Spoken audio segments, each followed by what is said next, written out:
In our introductory chapter, we're going to talk about some of the core concepts of the Spring Data project.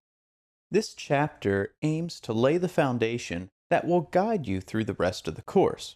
Persisting data really isn't that complex, so we're going to keep this chapter fairly straightforward. Most people subscribe to the idea that you build out a domain layer that has domain objects, and those domain objects relate to your business and store the information about your business. Next, a service layer is used to make changes to the underlying domain objects within the system. At that point, the need arises to persist those changes to your domain objects into your data store so that they may be accessed at a later time. It's fairly simple, but traditional approaches to data persistence, such as JDBC, or even using something like an ORM such as Hibernate, are more complex than they need to be. And that's really the concept of Spring Data. It's simplifying data persistence. In this chapter, we're going to discuss some of the features that make working with data so simple when we use Spring Data.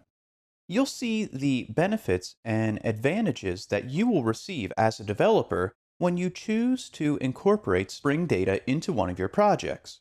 We'll also discuss the core concepts that underlie the framework. These core concepts are not overly complex, and they eliminate much of the complexity that is introduced with traditional data persistence approaches. Once we have discussed the Spring Data project and its features and concepts, then we'll install the tool that we'll be working with throughout the course. And that is the Spring Tool Suite, which is a version of Eclipse that is made available by the folks at Pivotal. So the folks at Spring have created a customized version of Eclipse that will support our development of Spring projects. Once we have installed the tool we'll be using throughout the course, then we're going to take a look at Spring Data in action.